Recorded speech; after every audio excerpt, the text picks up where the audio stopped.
Hello, folks. Welcome back to another episode of Fiox Frank Reviews. So, what am I going to review today? Well, seeing as Easter Sunday was literally this past Sunday, and also ironically WrestleMania actually happened to be this Sunday too. Why? I have no freaking clue why I was even there. And speaking of WrestleMania, yes, I'm aware of the fact that my hat says "fuck fear" on it, though, which of course is an indication of Stone Cold Steve Austin. What can I say? I'm an old school. I'm an attitude and aggression era aggression era fan. Oh yeah.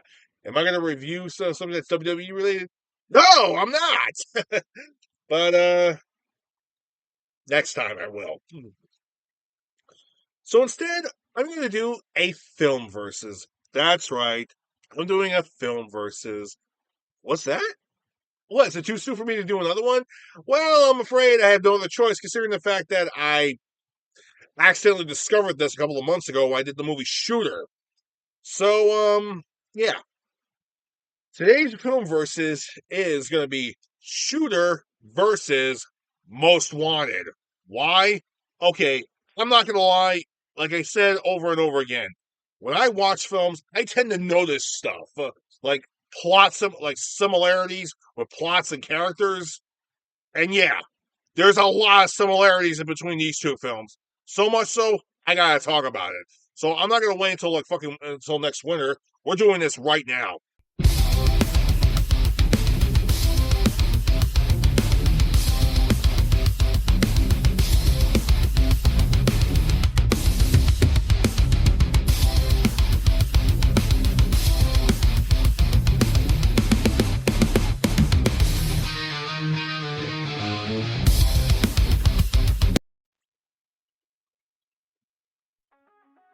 Okay, let's get on with it. Now, there's clear differences between these two films. Like for example, this movie, for example, was actually made in the mid late 2000s. Well, this one was made in the mid late 90s. So approximately about 10 years apart. So what's the similarities between these two films? Well, ironically enough, they actually both star Marine snipers. Yeah, that nobody not realized that they both star Marine snipers getting woven into a covert black op operation that has that actually makes them public enemy number one. Yep. Seriously, I am just baffled by the fact that nobody put two and two together on these two films. Okay, who knows? Maybe the person who was watching Shooter wanted to make it, who actually made Shooter, saw this movie and said, this could be more of a thriller and everything. But there's clear differences between these two films. This is This is basically a crime thriller. Yeah, this is like a conspiracy theory thriller, while this one is a full-blown action movie. Released around the time when action films were kind of dying out a little bit, though. Yeah, it's kind of a weird way to say that, though, but unfortunately, it's kind of the truth. Like, let's just say there was a time in the 90s where things were kind of dying out at that point. I mean, for example, the slasher film genre was actually not doing too well, and by the early 90s they were struggling, and by the mid 90s they died off. That is until the following year when the movie Scream came out and redefined the entire genre and actually brought it back. Hell, the following year after that, a couple of years after that, we had Halloween H2O afterwards, which of course did phenomenally well. So, what are the odds of that? Anyway, going back to these two films, like I said before, there's similarities between these two films.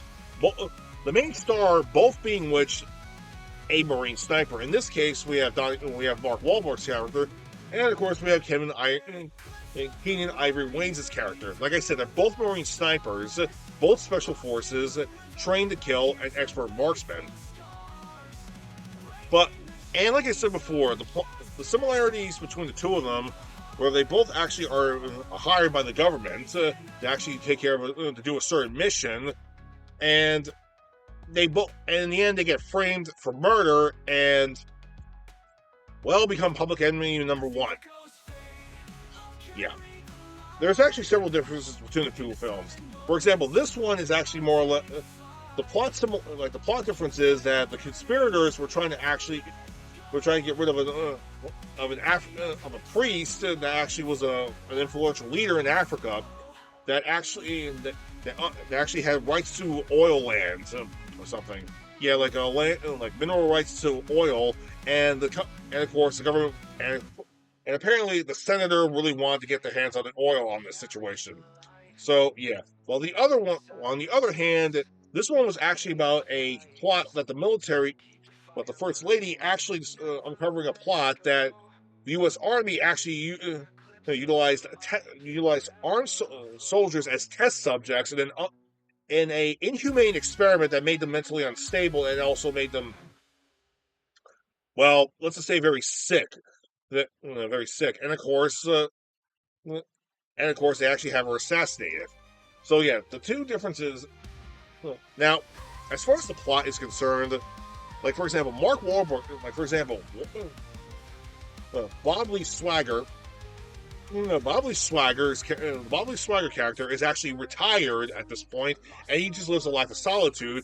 And he stays away from everything because he sees conspiracies all around him. Because the fact that his last mission basically was actually a conspiracy mission, and they left him and his spotter for dead. That is until he actually literally walked back into the base camp and beat the living shit out of the person who actually told him to pull out, to actually not give him any support. And yes, it was confirmed the fact that he actually did do all that. He actually walked up and beat the living shit out of the guy to the point where the man needed facial reconstruction surgery afterwards. That's how badly this guy was pissed off. He almost killed him too by nearly shooting him in the head. While the James Gunn character actually refused to shoot somebody, refused to shoot a child who was actually carrying information to a certain group of people that were undesirable, or in this case, a terrorist organization. And okay, I know what you're thinking. It seems inhumane, but if you ever seen the movie American Sniper, then you know for a fact that sometimes snipers have usually no choice. But if it's just a kid, and there's nobody like forcing him to do it, and the kid is unaware of what's happening, yeah, shit happens.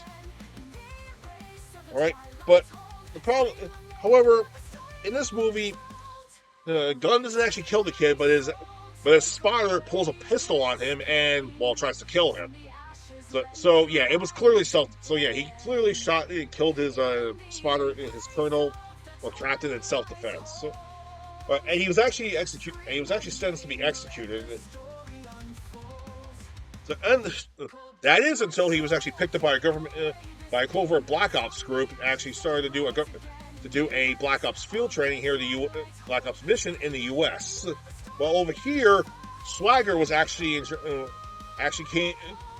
contacted by CIA operatives to actually do a covert mission to stop an assassination attempt.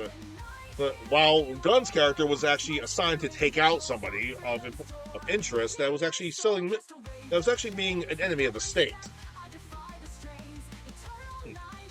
Now, the two differences is that Swagger's character was actually brought in as a reference, and unknowingly he didn't realize that he was being set up as a scapegoat. And they set him up, and these guys were being so slick and so precise. They actually set him up to the point where, yes, he will be tried and convicted, and they can't touch us. That's until Bob Lee Swagger actually screwed them over in the end and told them that he was actually proven innocent the entire time, which basically fucked their plans over. So, in this one, they actually set up Gunn to actually make as the prime suspect, and while another sniper kills the First Lady. So, yeah. As for the main villains, we have like Jon Voight's character, and we had Danny Glover's character, both as the main villains.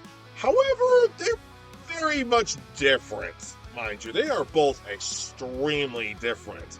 All right, Glover's character, and of course, it was also Warren Beatty as the senator, who was basically so confident. They thought that they could get away with all this. They completely thought they could get away with everything because they were so smooth. They actually had everything under control. Everything. But in the end, they were nowhere near control. In fact, they fucked up and pissed off the wrong person and should have actually confessed everything and got arrested by the world courts. As for Jon Voight's character, here's the thing. Jon Voight's character is, well, he's actually one of the reasons why you would enjoy this movie. He is overzealous, he is rambunctious, he is just downright entertaining. Take his character from Varsity Blues and just make him a full-blown military colonel. Oh my god. I mean, in this movie, his character was irredeemable. But his character in this movie, oh my god. It's like 10 times worse. You know what? I'm not gonna lie. I do enjoy watching Most Wanted, but Jon Voight's character is one of the main reasons why I kind of enjoy it so much, because he really overacts everything so much. So much so that, you know what, I kind of wish that maybe they should have switched the villains around in both these movies, but like I said, that's basically like one difference and one similarity between them, but hey, in the end, the main villains fucked up. And also, this movie did actually have like what I refer to as the lost internet meme. I'm the warrior. But hey, what can I say? The similarities. Let's see, not only do we have like the villains who are actually government officials, but here's the thing too. The FBI kind of actually has an agent that actually winds up working with Swagger. And this one, the CIA actually gets a call from James Gunn, but it turns out the CIA were being used as scapegoats too. And the CIA head officer at the time actually realized it and found out that Gunn's being set up. So unintentionally, they actually do wind up helping Gunn in the end, and the FBI eventually actually winds up helping out Swagger, unintentionally, of course. There's also two female lead characters. In this one, it's a doctor. In this one, it's a person. It's Swagger's partner's ex-fiancée who would have gone to nursing school, but she decided not to. But in the end, they actually wound up becoming relatively close. The big difference is that both these movies are somewhat thrillers, but this one's more or less high action, while this one is conspiracy theory style thriller. Which, of course, is, yeah, we get it. And there's a lot of talkative parts and a lot of political bullshit to go along with this movie. In this one, it's straightforward. And it's much more easier to follow. Not to mention all the action scenes are just batshit crazy. Or more batshit crazy. Because it's 90s style action. And it does actually help. A lot. Hey. The manhunt portion is kind of ridiculous, though, but in the end, how do the main heroes actually wind up winning? In this one, Swagger actually blackmails the senator and everything, and he destroys the evidence, though. But what actually happens is when the defense minister actually wants to hear his day in court. So they do have a trial with Swagger, and they actually bring his gun. They actually bring his gun to the FBI headquarters, and of course, it hasn't been tested at all. And that's where the mistake was. And Swagger points out that's where the mistake was. Because the agent that helped him actually handed him a bullet. And what does Swagger do? He actually puts the bullet inside the chamber, locks and loads it, and pulls the trigger. And nothing happens. All you hear is like, click. Yep, nothing. Because it turns out the bullet, even though the bullet that actually came from the victim, actually is from the same bullet. But here's the thing. It turns out it was a paper patch job. And it was basically a paper patch job. So yeah, it was fired from a different gun. So yeah, he did fire the bullet, but was mangled. But it was fired from the same gun. But they paper patched it and fired it from a different gun, which is completely ridiculous. But yeah, that's how it worked. But either way, when they find out that the gun wasn't able to fire, and it actually has been in the FBI's possession for like the last month, and the last time he fired it was a week before the assassination. But here's the thing. Swagger swapped all the firing pins from his house.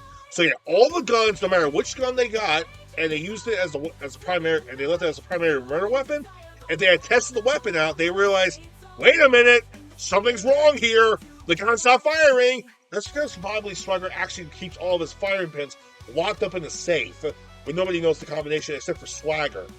So, yeah, they fucked up. They had no idea that Swagger was that prepared. The Colonel was being so confident, saying that he doesn't matter, that he wins anyway. And guess what happens? He and the Senator get sniped. So, yeah. Of course, the Attorney General actually does not give a shit personally. In fact, he actually encourages Swagger to take care of it like the Wild West style. Where, of course, Swagger actually guns everybody down. It guns down the Senator, the Colonel, the General, and kills them all off. And to be fair, the Colonel goes out like a shit. But yeah, like Swagger. Oh, wait, it's actually in the heart. Like So yeah.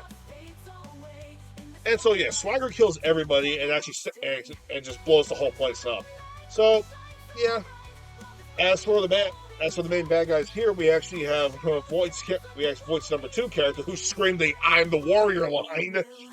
He actually gets tased in the ball sack. If you saw my review on this movie, you know for a fact the guy gets tased in the ball sack and says, and you hear like James Gunn say, "Now you're a dickless warrior." And the CIA actually wound up catching him and actually give him to the Colonel in this movie. And of course the corporate guy that they were supposed to kill off, well, he gets killed regardless. Well, he winds up getting killed anyway by getting sniped by supposedly the Colonel's man. But when he sees Gunn actually taped up to the chair, he brutally shoots him to death until he walks up and gets a closer look at him. It turns out it's his right hand man. So, and he realizes, oh no!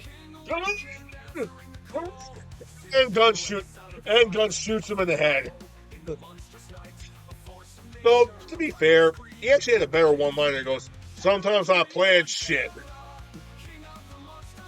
So, in the end result, so the similarities are actually sort of end here, where both Gunn and Swagger are actually both proven innocent.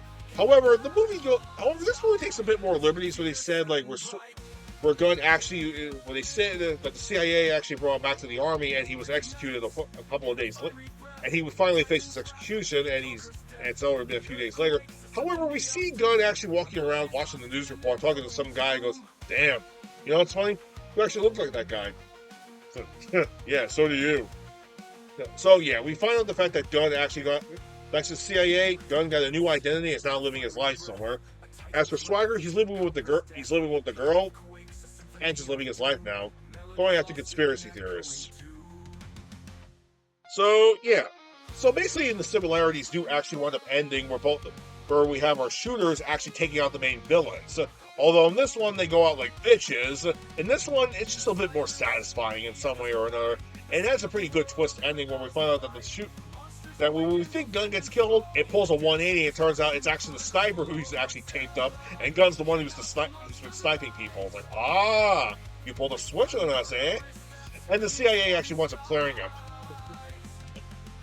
So yeah, there are, like I said, several similarities: corporate conspiracy, government conspiracy. So yeah, these two films actually do have some similarities between them, and they're just about 10 years apart practically. Except this is a 90s way. This is basically a 90s sniper shooter, and this one is a 2000 style sniper shooter. Oh, and there's another fun fact: while the first lady was assassinated with a sniper rifle, they actually left the sniper rifle actually at the location where Gunn was. But rather than using the gun to actually shoot people, Gunn used it to escape the room by breaking the floor open and actually, doing his elite training. He escapes and he snipes those bastards out with an M16. So yeah. Now, okay. Comes the final part of this review. Which film is actually better? Which one do I highly recommend? Well, this one's a straight up action. This one's a straight up action 90s action film. Well, this one is a thriller. It's a suspense conspiracy thriller film. And yes, there was also a TV show later that actually came out about a decade later, and it reuses the same plot point, but they actually show more on the TV show. So, which one's better? Most Wanted. Yeah, I'm going to up and say that Most Wanted is slightly a lot better because of the fact it's straight through. There's like, and everything's all checked off, and all the villains are taken care of personally. So there's no loose ends or anything. So it ends on a pretty decent note. So well, this one actually has like actually is open ended to a possible sequel, but the sequel never happened. So yeah, as far as Most Wanted versus Shooter goes, I say Most Wanted is definitely the better film, but that's just me. You know what's kind of funny? About almost a decade ago, when people started using started using the GTA directorial mode, somebody actually made a trailer called Most Wanted, but it was actually a bunch of guys. But it was actually two lame brain idiots trying to who actually became the Most Wanted men in San Andreas for the dumbest thing ever. And that was basically they were trying to rob money in the bank. They were trying to do a bank robbery late at night, but one of the guys actually uses satchel charges, but it was a too powerful explosion, and it causes maybe a 12-car pileup, and somehow a chopper got involved and led in the pileup. And it was dubbed as a terrorist act. I mean, it is the most ridiculous thing ever, but the way the main character in the trailer just goes, oh shit, just says it all right there. There's your movie, folks. You know, now here's the funny thing. Like, these guys who actually made the trailer actually do other trailers. They actually made short films here and there. And honestly, I think Most Wanted would definitely be a damn good movie. Would actually be a pretty damn fun, good movie. But it also is devised as a comedy film, too. As a GTA-style comedy movie. There's a ton of GTA films online. I made several films online. I made several short films and one big long film online. That's like 90... That's like around 70 minutes long, maybe 80 minutes, not too sure. But I can tell you this much. The guys who made that movie who actually made that trailer should make that movie.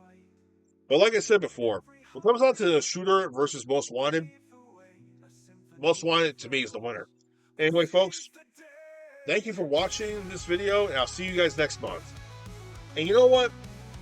Since I mentioned WWE earlier in the video, I'm going to do something a little special. Something WWE related. So, until next time, y'all take care.